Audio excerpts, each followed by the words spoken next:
What's going on, YouTube? We're back at it for another video, and today we've got the Fog Rift Catacombs guide right here. We're going to be rolling through that dungeon, and if you don't know how to gain access to this Lost Grace over here, or this dungeon specifically, all you'll need to do is go over to the castle front Lost Grace, and then just head left of that and go down into this little crevice down here, and you'll find some double doors just down there. Or if you possibly need something that's going to have a bit better of a guide, we have a complete gravesite plains area guide on the channel as well. I have it linked down in the description if you'd like to have something that gives you an available walkthrough all the way to the doors itself.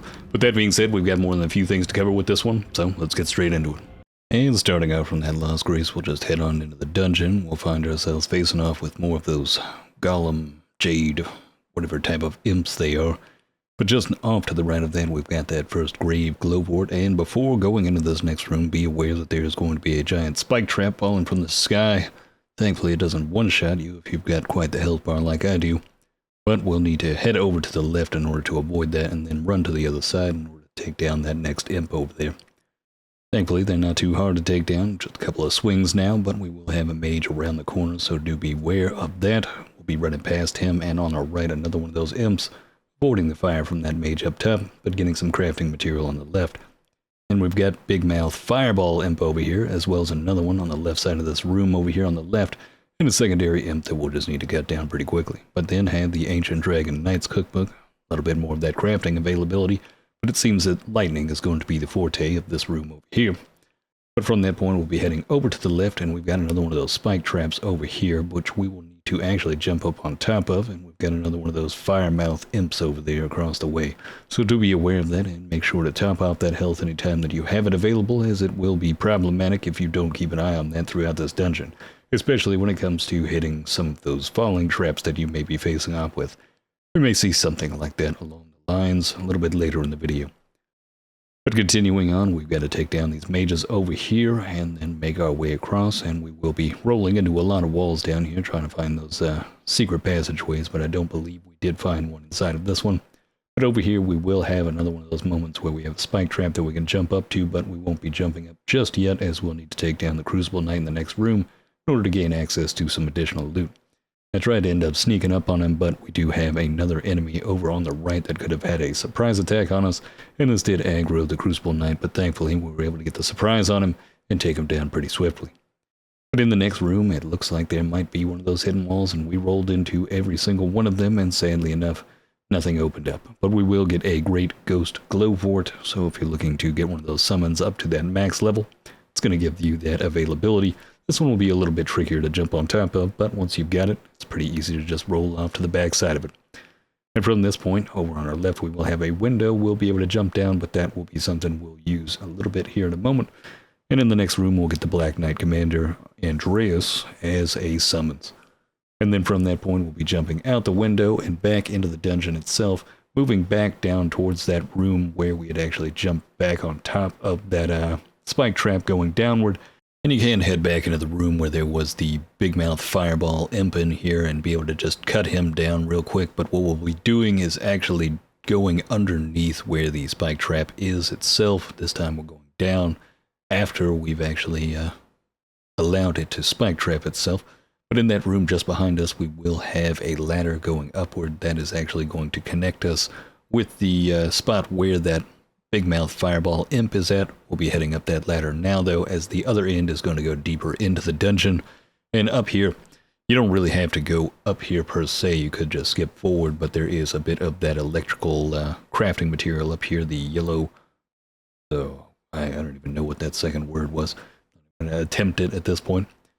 But that yellow plant over there is going to be some of that crafting material. If you're working for an electricity bill, that might be worth your time. Or at least lightning, I should say. Now, sadly enough, we've got another one of those moments that seems like there should be a secret, but it ends up not happening, and there's not one underneath the lift itself, and none of these walls over here, sadly enough, as well, are not going to be opening up for ourselves. But we will get a State of America, as you may have noticed just right there, so in case we do end up dying down here, we don't have to go all the way to the beginning. But just underneath here, after we've slain some of these imps, we will have a bit of Rata Fruit, some of that crafting material available to us, or that one's, I think, a consumable. But over here we'll also have some of those yellow plants to be able to grab up as well, and in the corner, another grave GLOVEWORT. as within any one of these catacombs there will be an abundance of the GLOVEWORT. But heading down from there, again, this is another one of those rooms where you got to be careful. There is going to be a massive spike trap in this one. And we'll be heading along the left side. In order to avoid this, one imp will drop on us, and do be careful moving to the second one, as there is a hole in this one, and you don't exactly want to drop in just yet. We'll be coming back to this a little bit later on, but we'll be pressing forward on the left side, get some glass shards, and then take down the imps over here, as well as the spellcasters up top in the mid portion of it. And you may notice as this thing is falling that there is, or just behind us, we'll have a Shadow Realm rune to grab up. But the spike trap in front of us, as it falls down, there is actually an opening that we can jump into that we'll be going into here shortly. But we'll be jumping into that here in a moment after we've gained access into this next left room. But do be mindful, there is another spike trap, and this does end up getting me quite a few times, sadly enough. But this will be a lift over here that will go deeper into the dungeon. But first, we will be heading back and jumping on top of the actual spike trap inside of this room. It may take a few additional tries. Sadly enough, I just straight up rolled into it. A little bit of a stupid moment. But just above there, we will have a treasure chest that is going to give us the BLINKBOLT Ash of War. It seems like something that might be a lightning type of teleport ability. I haven't used it personally, but if you're looking for some type of lightning build, it seems there are more than a few things within this DLC that could be beneficial for you. But just beyond that, on the other side of the actual spike traps themselves, we'll be able to crawl across to get the stone sheathed sword. Now, I'm not so certain about this weapon. It doesn't seem all that great. It's got something called square off on it. Not exactly sure how beneficial it may be for you, but let me know down in the comments below if you know there's some type of special ability to this sword, because for right now, it just seems kind of lackluster for me. But going down to the ladder on the right side of that sword, we will be getting another one of those GLOVEWORT level 5s. And then inside of this room, sadly enough, there is still not another hidden wall. But from that point, we'll be dropping down, and we'll be just next to the spike traps, and then heading over to the right as we'll be gaining access to that hole in the ground we had earlier to try and escape that spike trap. And down here, there will be another spellcaster, as well as one of those tougher type of blobs on the ground. Looks like some hot garbage from the sewage. But we'll give it the smackdown and then get that GLOVEWORT level 4 right after that.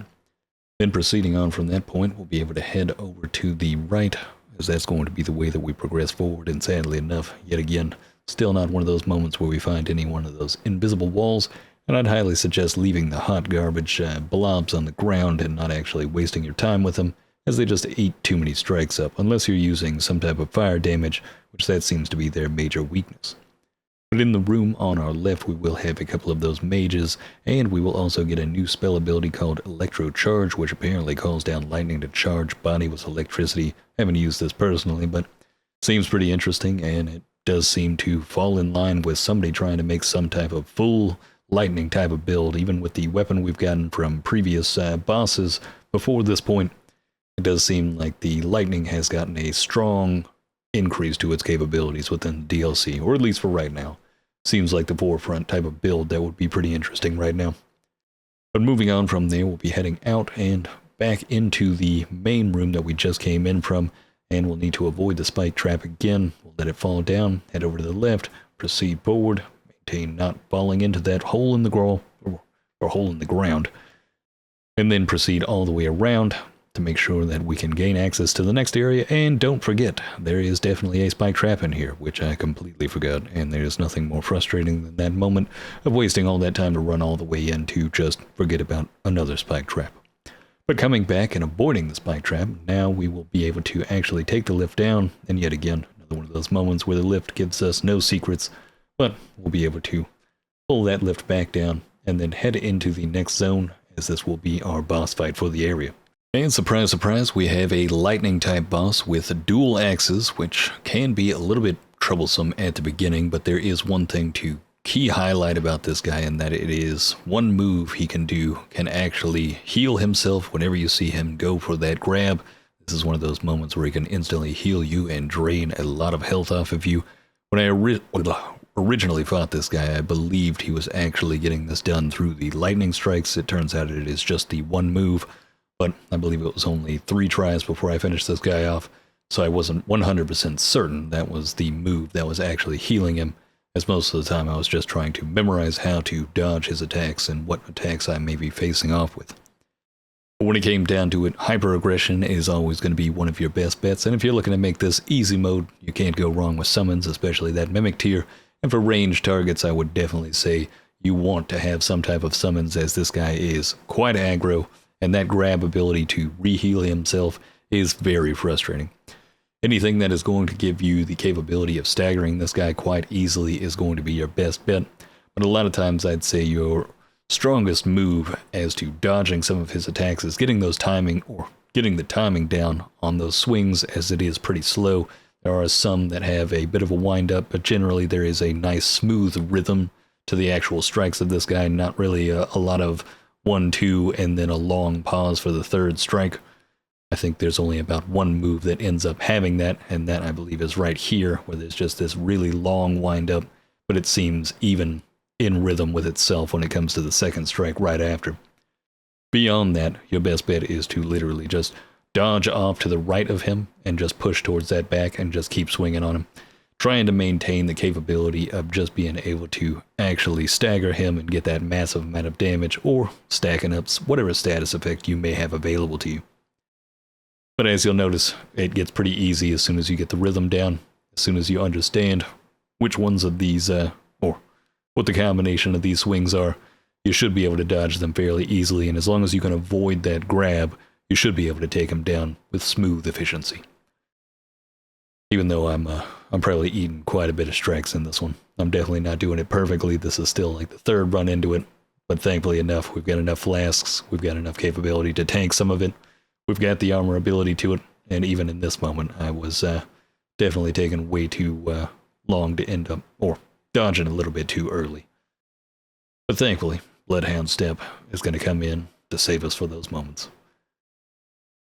And just dodging towards the back of him, getting those swings in, decapping him. Then we got really close right here. It was literally a toenail versus a toenail of health right here. I pushed it a little bit too close, but we were able to stagger him, put him on the ground, and finish him off. But once we defeat him, we'll actually get the Death Knight's Twin Axes, which is actually going to be another lightning weapon. This entire dungeon seems to be themed with lightning, and just giving you the benefit of it. This would probably be one of those that you want dual wield with. It's probably, because considering it does have the lightning damage to it and a bit of faith increase for that damage as well. The BLINKBOLT is already on this weapon at that same time, so it's one of those that doesn't even need to be imprinted.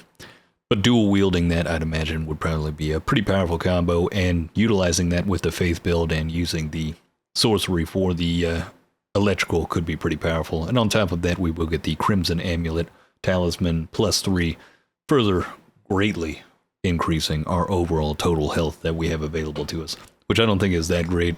Honestly, that one has kind of lost its value for me. Maybe it's better for people that don't have a whole lot of vigor, but for me personally, it's not really jumping anything, not even up like 100 health. It's more like just adding 50 to the pool, which is basically a toenail's worth. But that's going to be the Fog Rift Catacombs right there, people.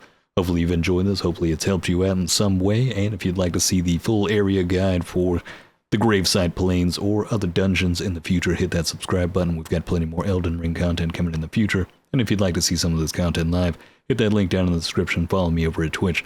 We'll be streaming on and off on several days. Sadly enough, we're not in the daily right now, as it takes quite a while to edit some of these videos, but once we're done with that, we'll be back onto the daily stream, and should be quite a good time when it comes down to the New Game Plus with Elden Ring's Shadow of the Erdtree, playing around with some of those different builds and possibly making some build videos in the coming future.